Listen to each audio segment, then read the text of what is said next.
Hello and welcome to the Resilient Events live show with the magnificent Marissa Callie, and I am John Harris. We're just going to jump right into it today, I think, right? So this Yes. is show number what, 9, 10? 8. So everybody, oh, whatever. Okay, who's counting? Not me. So everybody knows who we are by this point. So title for this show, Networking Tips from a Reformed Wallflower. That's me. I used to be the Yes. guy that would hide out by the pizza, pretend his phone was really interesting when he went to events. But not anymore. I've fixed it. I Yes. fixed myself, and I'm here to fix you too. Yes. Okay. Well, thanks. Thanks. I appreciate Are that. you an entrepreneur wanting to grow your influence but getting overwhelmed by the details? Check out the Resilient Events Show, where co-hosts Marissa Callie, head of production at Be Present Events, and John Harris, founder of Buzz It Event Sites, talk strategy, technology, and execution for using podcasts, live streams, and events to establish expertise in any industry.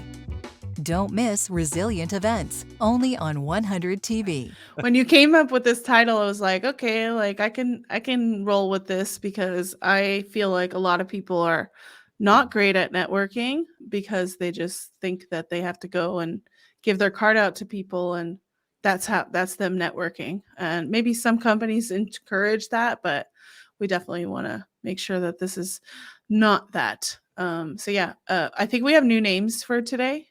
Oh, what? John, Ooh, your name, your name, ambivert.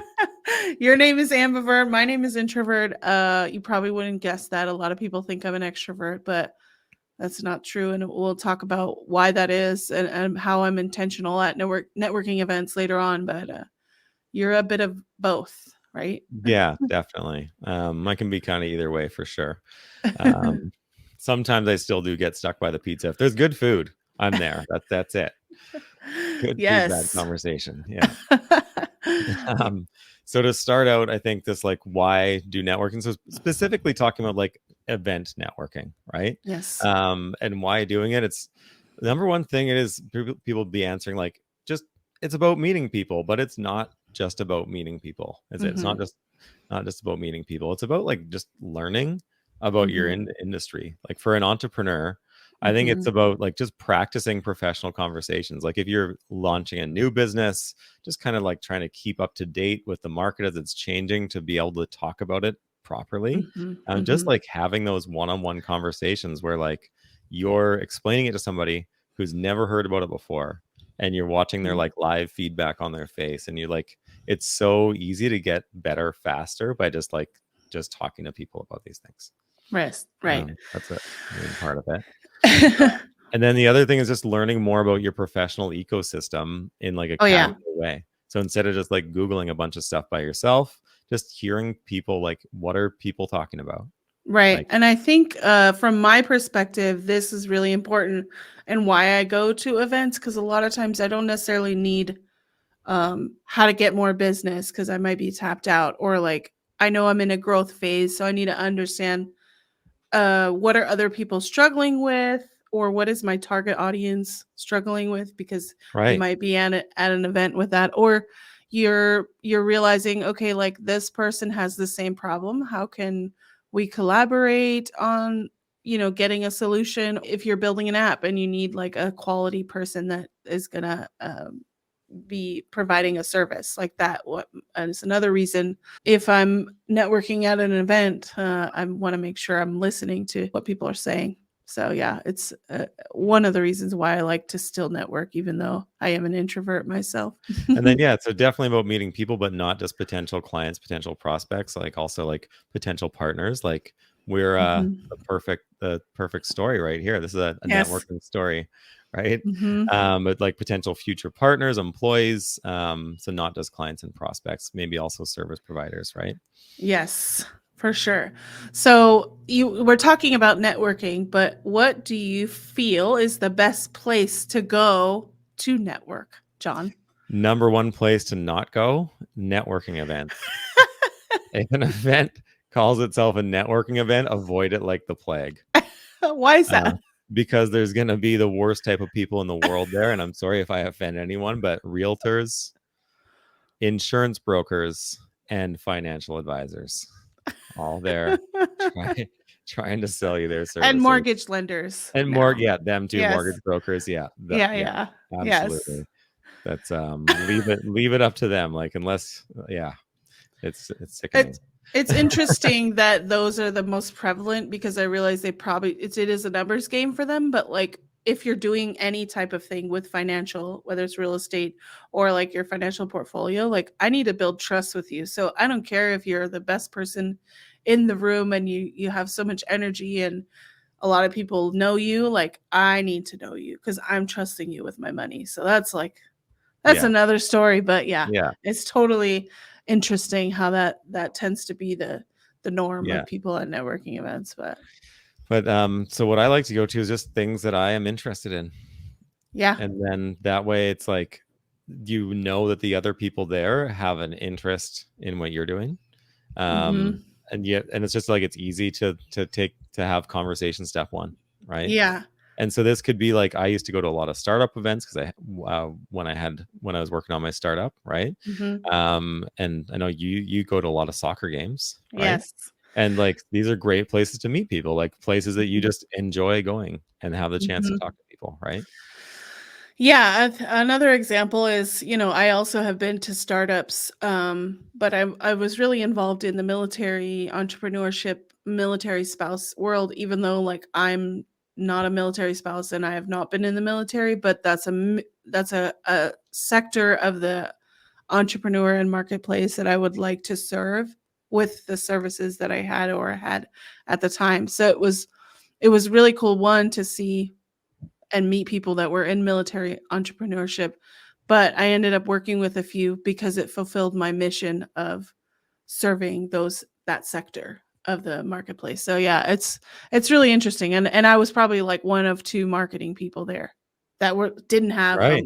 a business, and specifically, and we ended up working together. So Cool. it's I think people forget that you don't have to go to like traditional networking Yeah, events. you just kind of follow your passion, follow your interests, you Mhm, end up ahead, mhm. right? Because you Yes. can form. It's really about making connections, and that's how you make real connections, right? Right.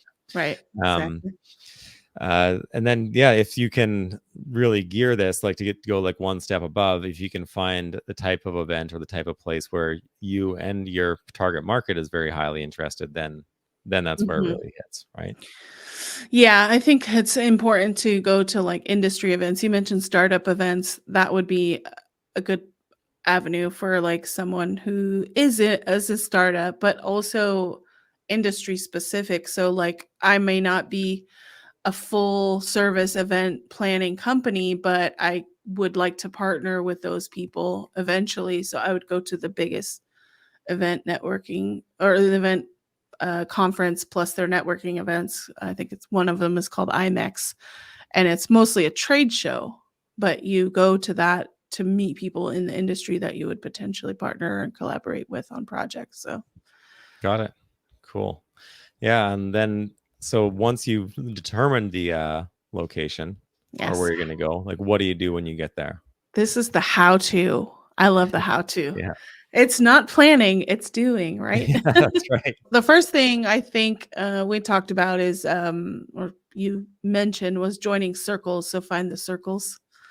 If there's two or three people, and it might not be a real circle, but you know, Triangle is okay. Octagon too much. Yeah. what, or like I've been at them where they're like everyone is in a circle. I'm like, oh, this is awkward. Like I'm just gonna pull someone aside and like Yeah. go just have a one-on-one. But yeah, look for the circles. Um, hopefully they're not being dominated by Yeah. one And person. for like an introvert, circles can be almost attractive if there's too many people there, because you're never going to get called out and have to say anything. You can just listen, but then you're Yeah. kind of wasting your time again, right? Right. So Right. I would go for nothing over a triangle, really. Mhm. Nothing over triangle. Okay. Yeah. If it's already got 3 points, you can be the fourth. I wouldn't be the fifth. I wouldn't be the Yeah. fifth wheel, right? Right. Right. Definitely not. Um, and then another strategy is, like, this is kind of a risky one, is looking for loners. Big Loners. risk. Big risk.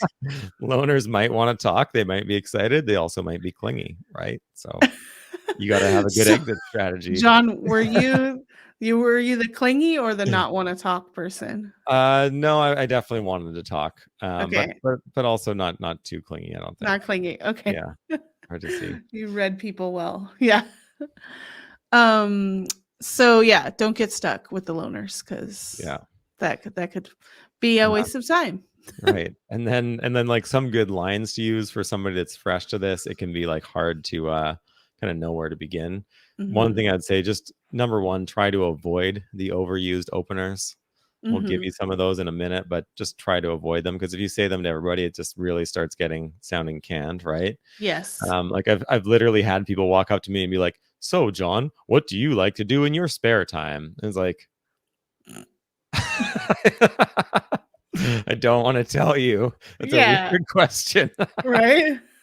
Long walks on the beach, Yeah. movies in the Next park. question: Yeah. what is your address and when are you sleeping so I can come and And your favorite number. yeah. Yeah. So I Yeah. can get your password. Yeah. But anyway, like if you're going to things you're interested in, just pay attention to what's happening during the event, the Mhm. program, and talk about things that are interesting. Like Yes. it's just, you're so not a robot here. It's funny, but like what was your favorite part of the show? What did you think of this exciting part of the show, or whatever, Mhm. right? Um, Yeah. I one always also like one of the things that I like to do is I do have canned things that I can talk about when I'm intentionally going to an event, but I like make sure that I have 3 or 4 that I can like pull from, so my little grab bag.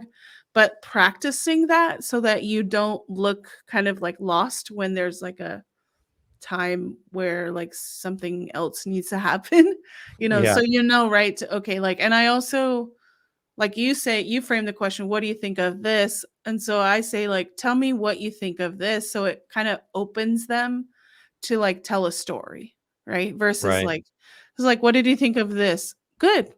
Well, tell me how this, and Yeah, then it kind of opens it up. So kind of just switching your word a little bit, and it could totally like open up a whole different world of interaction and networking if you just switch a few words. So yeah, that's try and avoid those one word answers.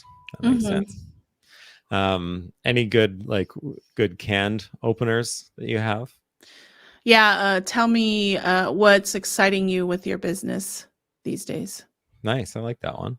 So it Or it yeah, does it tells them about you tell about your business, but you don't just say like what is your what people business? say like how Yeah, what's your business or how's business going? Good. yeah, Like you yeah. know, it's like okay, more and I think you can get even wallflowers to answer those questions. Yeah. Another good one that's similar is like, what challenges are you facing right now? Mhm. Yeah. Yeah, we asked that on a podcast that I do and, like, tell me what one of your struggles is, and, like, you get stories instead of, like, "Well, how did you get here, and why do you do what you do?" You actually, like, get to really connect with people, and, Yeah, so it's a good way to network. easy one. What brings you here today? Yeah. And What then that could be good. Like if somebody's like really does have an intention and somebody asks them that, then they can, it's an opportunity for them to not Mhm. necessarily pitch, but like say like, like my company's new and I'm looking for customers and blah blah blah. Thought this might be a good Mhm. place. And it's just like, especially for somebody that is maybe a little more introverted, like it's an easy opener for them. Right. And so if you can kind of sense that, sometimes that's where what it comes down to, is kind of having the EQ to know, like, do you want Yes. this person, what kind of question is going to make this person open up, right? Yeah, yeah, and there is a book, it's like Small Talk or How to Have, like, Small Talk or something like that. Okay.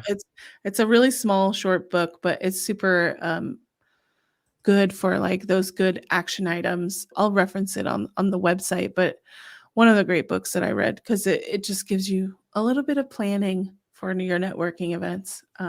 Nice. The next part that we wanna talk about is my favorite, the listen and ask questions. Yeah. So like, what should you talk about when people are asking questions? Like, ultimately, try not to pitch people. Yes. Like at some point when people are interested, when you get them interested with like other things you're talking about, then they'll be like, oh, what is your business? Or like, who are the Mhm. customers you serve? And then that's an opportunity, but just don't start with your pitch. So I'm a most of the time that, especially in the more digital facing roles and companies, they don't really understand what you do, because you tell them, you say like, what do you do? And you say virtual event producing, and they're like, well, what does that mean? And there's this whole conversation. It's not very traditional. So it's just kind of like, oh, tell me, do you do this? Like, kind of put the attention on them. So you're not having to feel like you have to do a pitch right away, especially if they don't understand what you're doing or it's a newer type of business. One thing that I'd like to say, like, just one of the main values of networking for me has just been like, when I'm just talking about my problems, sometimes people will overhear that and offer answers. And that's one of them, like the best, Mhm. especially when you can go to really groups where people are a lot like you. So when our company was in startup mode, when it just complaining about my problems, like literally I'd have people tap me on the shoulder and be like, oh, you just got to do A, B, and C. And it's like, they'd something that they'd spent a day figuring out, they'd just give me the exact answer for in a couple minutes. And it's Nice. just like pure serendipity. And it's like, wow, that Yeah. was why I went to that networking event. Like, it's not always about finding the next prospect, right? Yes. And then I think this is, we're talking about how to network and like listen and ask questions and stuff like that. And there's whole books on this. We don't want to get too granular on like how to do it, but we think this is the method. But the most important is like closing and moving on. Yeah. If you have to. What do you Um, say to the person that says networking is a numbers game, though, when you want to give out your card to everyone and hopefully someone will call you? yeah, I'd say what you want to maximize is not total people with your card, because if they know nothing about you, if there's no connection, they're just going to throw it away, and that's just a waste of paper, right? I've done that. Yeah.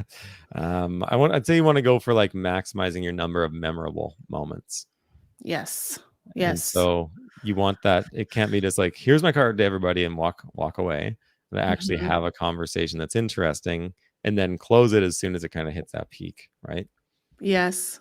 I think what I'm going to do at my next event that I go to is, if someone is doing that, is actually following up, like following them and like asking, like, okay, what do you expect to get out of giving out your card to everyone you haven't formed a connection? Like, kind of really challenging them, because maybe they are a wallflower. They don't know how to do this, never been taught. That might Maybe. be their first one, and you Yeah. never know what could open up. But I think that does require a little bit of grace and Yeah. um, some patience if you're in a position where you don't feel like you need to like get that next sale or the next prospect or Yeah. whatever at your events. But Yeah. And that's then ways to cut it off. If people are yeah. going on too long, it's like, that's amazing. Can I get a card? See you later. That's so not Works. genuine though. Yeah. But But if somebody's just won't stop, and you're trying to like, if you're like taking a step back and trying to get them to like understand that you need to leave and they're still not yeah, talking, it's like, these sometimes you do just have to say something like that, because it's ultimately your time. You can't just let somebody dominate it just to be polite, right? that's right. um One thing that I'll say to people is like, I did, you know what, this is really nice meeting you. I do need to try and meet some more people while I'm here. Like, I only get to go to one event a month or something like that. Yeah, yeah. And that's genuine. I think the worst thing is to be like, I've just got to go get a drink, and then you don't get a drink, and like you just kind of look back at them from across the room and they look at you. Did they leave? Did they leave? Oh Yeah. my gosh. That's the best. Yeah. But so yeah, being at least a little bit genuine. If you can't like break it off politely, then just let them know. It's like I gotta meet some more people, right? Yeah. Yeah, I think I've used that before, like, I have to cut you off here. Like, I don't even say I'm sorry anymore. I'm like, I have to cut you off here. I gotta Yeah, go move around, and maybe I'll see you later. And even sometimes I don't get their card or exchange the card because there was no connection. There was no memorable moment that made me feel like, okay, like this is gonna be a potential something in the yeah, future, yeah. So Fair. And then yeah, next stage, you're doing all this work. So most important thing is, I think really the most important part of networking is following up. yeah. Right? The follow-up is so key. I talk about this all the time. This can happen in a digital sense. It can happen in a phone call, a text, anything. It could be like the next week when you see them and you say, "Oh yeah, I remember from last week," or something, or even last year, year Yeah. over year. If you're not following up, then you're really wasting your time.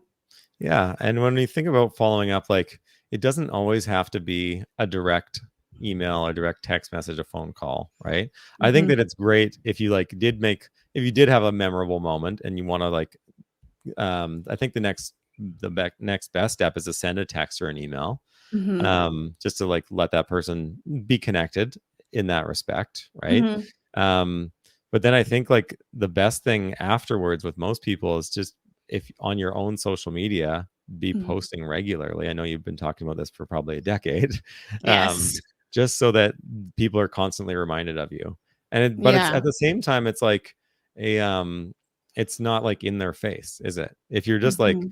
I've had realtors that would just call, just be like, "Hey, it's been 3 months, just checking in. We haven't talked."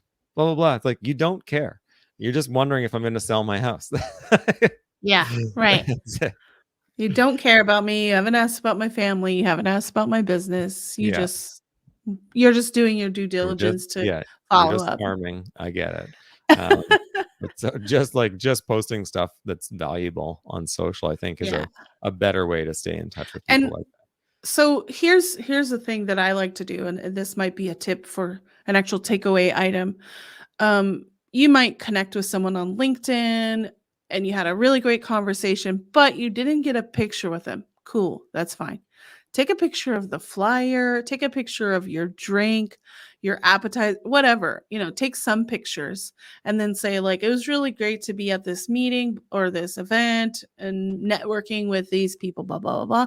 And make sure you tag them because that's a that. way to follow up, but it's not in your face. It's not like Right. show my whole network. Like, what if they don't want their picture on social media tagged with Yeah. their name on LinkedIn? And on LinkedIn, there's not a really big Yeah, I way like where that. you can like take that off. It's like Yeah. hard to do that. But it still shows one, you were listening to them, you know their name. And you don't have to do it right away. You can do it the next day, a couple days after. It's not like, oh my God, I need to do this right away. But I really like that because it's like you don't necessarily it's not fear of missing out, like, "Oh my god, this person's not at this event," or, you're just, like, remembering them in that way, and you Yeah. connected with them. Um, and then maybe have some takeaways from that event. Um Yeah, I like that. That's an awesome strategy. And then, yeah, like I think with people that you think there might be a real, might be worth Yes. like having another phone call or something, and just take baby steps. Be like, Mhm. if you have their phone number, text them. Be like, great meeting you. You have 10 more minutes to talk today. You can do that while you're like driving in the car, walking to work, whatever. Right? Doesn't have to be Mhm. like, doesn't have to take up the revenue generating parts of your day. If you're an Yes. entrepreneur, right? That's important. If a 10-minute phone call goes well, maybe you move on to a 30-minute Zoom meeting if you really think you can help each other. But Yes. definitely be careful with that. I've had people like, also realtors, insurance brokers be like, we should talk. I'd like to learn about your business for 30 minutes on Zoom. Like, no, you don't want to learn about my business. And I'm not going to spend 30 minutes with you. Yeah. I'm Yeah, sorry. utilize the tools that are available to you. If you are that person that's trying to get on the 30-minute call with Zoom, I would or with John, like definitely go and like utilize LinkedIn with voice note or like you texted them if they have iPhone, maybe they do iMessage, whatever. If it's available to you, you can stand out in that way. But like I also think if you're giving someone your number on the flip side, John, if you give someone your number, would you be really upset if they reached out to you via text or voicemail or call? Absolutely not. Okay, good, because you gave them your number, right? Yeah, And I think exactly. people just don't call people. They just do that passive, like, "Okay, like, I'm connecting with you," and I'm like, "Then you don't really care." Yeah. If you're intentional about it, like, pick up the phone, I Yeah. feel like. You can Yeah. really and being mindful of the timing, right? Like, I know when I take a call, sometimes I'm like, "Okay, like, it is a 10-minute call. Let's get through it. If it doesn't work, let's be honest about it. And it's not wasting my time and it's not wasting your time. If I can't meet with you for 3 weeks, I can't meet with you for 3 weeks. Sorry, that's my not sorry. Sorry, Yes. not sorry. Got it. Sorry. Um, so how do you keep people updated and connected with the follow-up? Yeah, well, social media posts, number one. Yeah. Um, something that can be nice is really just like Christmas. I do like Christmas, New Year's. I spend a serious amount of time just doing like, um, it's kind of like year-end updates and thank yous, just like to Yeah. people I've met. I think it's a good thing to do during the holidays when you're not really wanting to do work and just reconnecting with people at least just like once during that time. If you can get Mhm. really slick and you have a CRM that'll notify you about people's birthdays, Yeah. even though I know it's canned, I still like on my birthday when I get happy birthday from even random people I haven't seen for 5 years. Yes. Yes. So that is one of those things that can be worth it. It takes a small amount of effort and has a pretty big impact, I think, right? Yeah. Yeah. You never know what that's gonna be turning into, so Yeah. as long as it's intentional. I just had a birthday, so, like, I did hear from people that, uh, I was like, "Oh, on LinkedIn, it's there." And I think that's one of the things that, like, they teach you in professional selling classes is, like, always have your contact info there. Yes, you might get some annoying insurance person or whatever reaching out to you, but you'll get that random person that says happy birthday. One, that becomes you're in their mind for that time they're typing it out. It's not AI. It's like, "Oh, Yeah. I have to say happy birthday." They remember you whether they've done business Right. with you or not. Yeah. They're Yeah. remembering your name because they have to type it out, "Happy birthday." I'd Yeah, never okay. considered the flip side of the birthday thing before. That's a really good point. Yeah, and it might I mean, I can't say thank you to everyone that has Yeah. wished me happy birthday, so I just do a general gratitude thank you, Yeah. and it works. I mean, I don't know who's seeing that. I don't Yeah. know what that means for future business, but it does put my name in people's mind for than it wouldn't, you know? Yeah. The flip side is not having it at all. So, Yeah. Makes sense. But um then, yeah, finally, after doing all this, just with the events that you've been attending, at least, just kind of try to look at the time you've spent over maybe a couple months and how many good connections you've met, and like mhm. just compare that to your other business building strategies. Like, is it worth it? Yeah. And I think also look at what you're doing at these networking events too. Like we gave a few tips of how to engage people and like follow up. Like, are you just going and expecting all the business to come to you? I mean, it really depends on where you're at in your business, what you need, but also like, what are you doing to be better at networking? Like, are you a wallflower or ambivert, introvert? Like, what are you doing to improve that? And I think those are things really good to reflect on because we don't want you to waste your time. Right, totally. And one thing is it's tough to actually know what is going to where it's going to turn out because like for me some of the best relationships of my life are from networking. And it Yeah. would have been hard to say that from just the first few events I went to. So like you got to kind of make the investment as well. But yeah, I have business partners, not just Marissa, but some other amazing people as well. Uh people that have worked for me for multiple years and we're like lifelong friends now. Mhm. One gentleman recently that I met at a couple of events like 5 years ago. We'd stayed connected on LinkedIn talking about different jobs and stuff. I managed to hook him up with a job just in the last couple months, and he's Nice. killing it there now, and just loving it. It's like really that was from one event 5 years ago.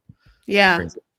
Yeah, I mean, I think it's a testament, one, to who you are, John, for building those relationships. I mean, you and I met through like a post, I think. It wasn't a networking event, digital I networking think event, so. but Yeah. like, and now like I'm your friend, right? Like you asked me about my family and we talk about Yeah. your family, stuff like that. So yeah, I think you never know what it can turn into, but um I think you don't always have to be a wallflower. Not always.